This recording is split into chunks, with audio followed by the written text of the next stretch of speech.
The bright and warm afternoon sun cast a beautiful golden glow over the bustling military base where the Marines of the United States Marine Corps were preparing for another routine day of duty, a day that would soon be filled with unexpected laughter, gentle life lessons, and the unmistakable charm of Private Gomer Pyle.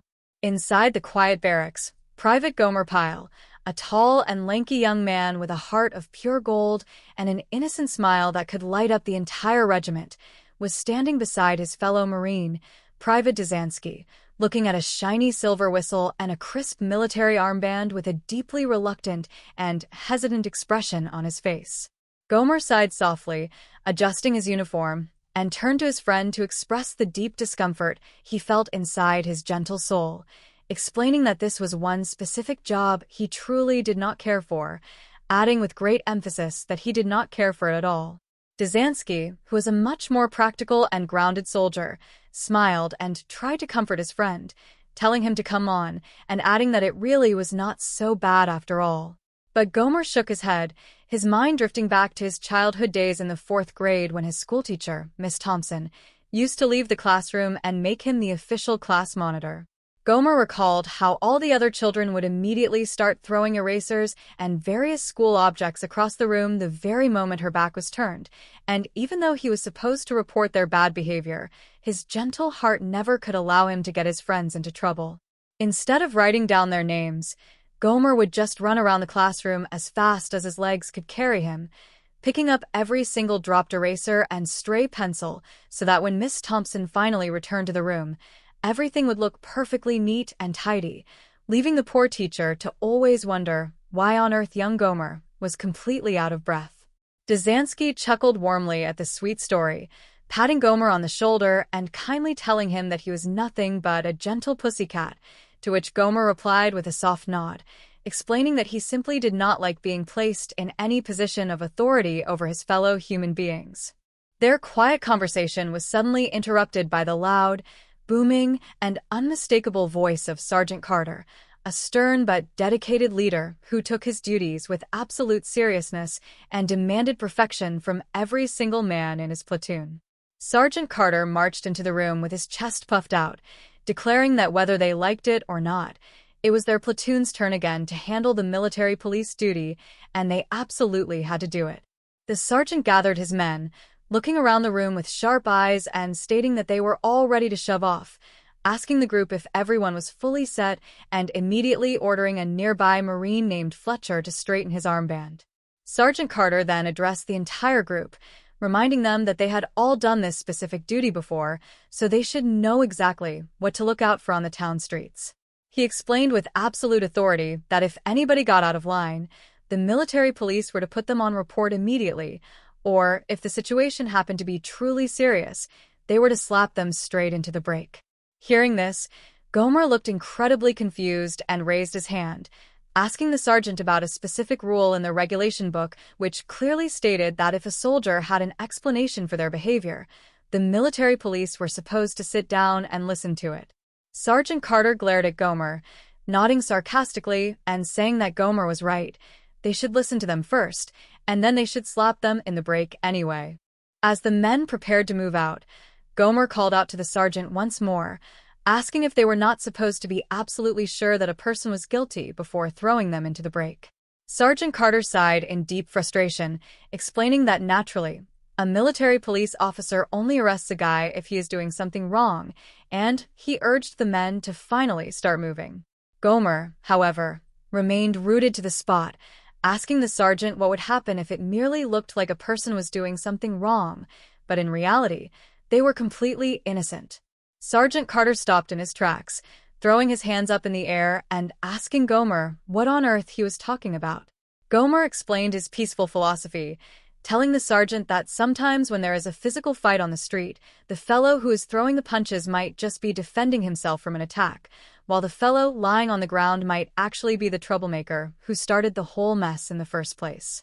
Sergeant Carter rubbed his temples, loudly explaining that in such a scenario, the military police simply haul them both into the station and let the officer of the day make the final decision, because their primary job was to clear the streets of trouble. As they walked toward the exit, Gomer asked yet another question, wondering if they were required to use handcuffs on the citizens.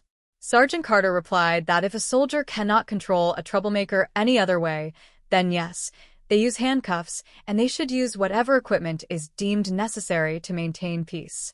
The sergeant emphasized that the most important thing was to stay on top of everything, doing the job quickly and without any unnecessary fuss because they did not want to draw any bad attention, especially on a beautiful Saturday afternoon, when there is always a little bit of trouble in the town. Gomer spoke up again, gently interrupting the sergeant to point out that they were actually running late and suggested that they ought to get going, which made Sergeant Carter growl in annoyance. A short while later, Sergeant Carter led his men into the bustling heart of the town, stopping on a busy street corner to assign the specific posts. The sergeant turned to his men and announced that this entire street, stretching all the way from the Grand Bijou Theater around to Tony's restaurant, would be the official post for Dzansky and Gomer. Sergeant Carter looked directly at Dzansky, expressing his immense confidence in him because Dzansky possessed a level head on his shoulders, was always on the ball, and could be fully trusted to handle any difficult situation that might arise. The sergeant explained that this was exactly why he was pairing Dzansky with Gomer, as he firmly believed in the ancient military strategy of teaming up complete opposites. Dzansky stood tall, proudly promising the sergeant that he would do his absolute part to keep things under control, though Sergeant Carter muttered under his breath that this promise did not comfort him in the slightest. The sergeant gave his final orders, telling them to stay on their toes, keep a sharp eye on things, and instructed Dzansky to keep a very close eye on Gomer. He assured them that if anything came up that they could not handle themselves, they should simply blow their loud whistles, and he would not be very far away. As the sergeant began to walk away, a loud, piercing whistle sound echoed through the crowded street, causing Sergeant Carter to spin around in absolute shock and anger, demanding to know what the matter was. Gomer smiled innocently, holding his silver whistle and explaining that he was just testing it out because it had a wonderfully nice and clear sound, even remarking that the little piece inside the whistle must be brand new. Sergeant Carter rolled his eyes and marched away, leaving Gomer and Dzansky to patrol their designated sidewalk. It did not take very long for their first encounter to occur as a young private walked past them without wearing his mandatory military cover. Dzansky immediately noticed the uniform violation, stopping the young private and demanding to know where his cap was.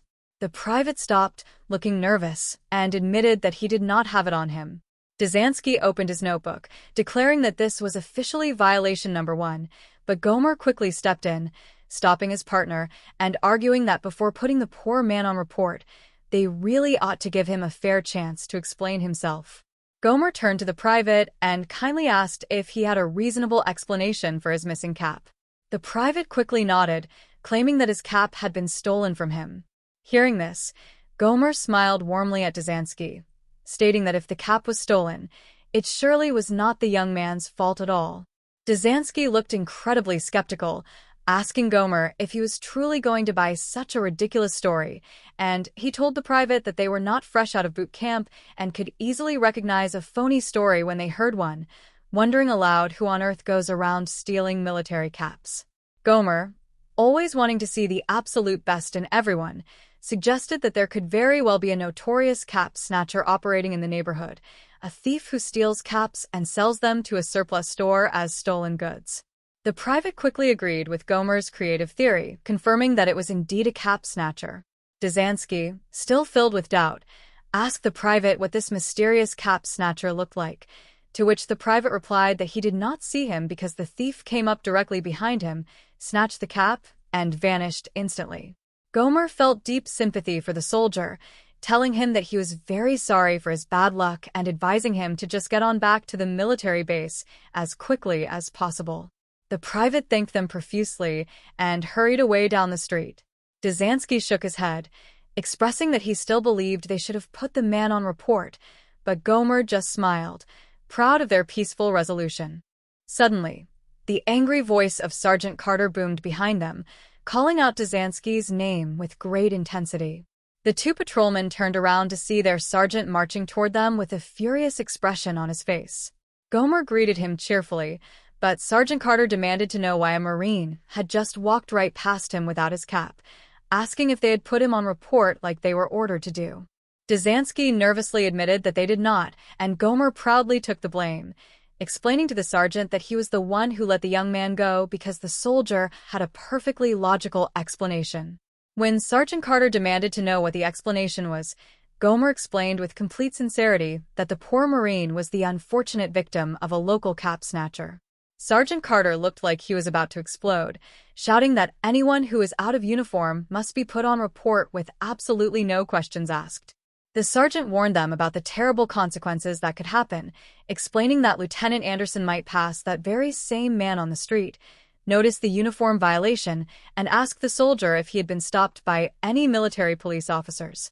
The sergeant yelled that the soldier would tell the lieutenant that he was indeed stopped, but that the tall, dumb-looking military police officer decided to let him go free, which would result in Lieutenant Anderson chewing out the sergeant instead of them. Gomer gently tried to calm his superior, saying that he did not think there was any chance of that happening because Private Finn was heading straight back to the base. Sergeant Carter pointed a strict finger at them, warning them that they better be right. As fate would have it, a voice suddenly called out to Sergeant Carter from across the street, and the sergeant spun around to see Lieutenant Anderson standing next to the very same capless Marine. The lieutenant sternly pointed out the uniform violation and asked Sergeant Carter how this man had managed to slip right through his patrol. Sergeant Carter saluted nervously, trying to explain that the man was on his way back to the base, but Lieutenant Anderson corrected him, stating that the man was actually on his way inside the local Kit Kat club. Sergeant Carter turned to his men, furiously ordering them to put the man on report immediately. Gomer offered to do it, but Sergeant Carter angrily told Dzansky to handle it instead. The sergeant then pulled Gomer aside, warning him with absolute seriousness that if Gomer got him into any more hot water with the lieutenant, Gomer would be deeply sorry he was ever born. Gomer, feeling genuinely bad, replied that he was sorry already. Sergeant Carter drilled the lesson into Gomer's head, stating firmly that when a man is out of uniform, he is out of uniform, and a military police officer must never ask questions or listen to any phony explanations whatsoever. Gomer nodded respectfully, promising to follow the rules, and the sergeant walked away, muttering that in Gomer's case, the letters MP stood for Mary Poppins. A few minutes later, as Gomer and Dzansky continued their walk down the sidewalk, Gomer spotted another soldier approaching them with his military shirt completely unbuttoned at the top, accompanied by a polite young lady. Gomer excitedly told his partner to let him handle this specific situation, promising that this time he would be incredibly firm and professional. Gomer stepped forward, politely excusing himself to the young lady, and firmly informed the private that his shirt was unbuttoned, requesting him to button it up immediately in accordance with military regulations. The private looked down and explained that the button was entirely gone because it must have dropped off somewhere along the way. Gomer maintained his firm posture, stating that while he was sorry to hear that, there was absolutely no excuse for being out of uniform in public, warning the man that he could get into all kinds of trouble wandering around the town like that. When the private tried to argue, Gomer raised his hand, telling him that a soldier must never argue with the military police, and commanded the man to come along with him. Gomer politely excused them from the lady and led the private over to a quiet spot near a storefront. The private pleaded with Gomer, asking for a break since it was only a single missing button. Gomer looked around secretly, his gentle nature taking over, and explained to the private that the absolute best way to avoid trouble is simply to prevent it from ever getting started. To the absolute bewilderment of both the private and Dzansky, Gomer reached into his deep uniform pockets and pulled out a small sewing kit, explaining that he always carried around a needle, some thread, and a collection of spare buttons with him for emergencies. Gomer even proudly mentioned that he possessed some spare tie clips and extra razor blades in case anyone ever needed a quick shave. Dzansky, watching in utter horror as Gomer began to carefully sew the button onto the stranger's shirt right there on the public street, immediately ran off to find Sergeant Carter. When Dzansky found the sergeant and brought him back to the scene, Dzansky complained that Gomer was going to get them into massive trouble because they were supposed to be strict military police officers, not members of the local Ladies' Aid Society. Gomer defended his kind actions, stating that he saw absolutely nothing wrong with helping a fellow Marine in distress, though Dzansky argued that sewing buttons in the middle of a crowded street was taking things far too far. Before they could argue further, a loud commotion broke out nearby as a sailor and a Marine began shouting at each other, shoving one another aggressively. Dzansky immediately stepped forward, telling the two angry servicemen to break it up and threatening to settle the matter by throwing them both into the brig.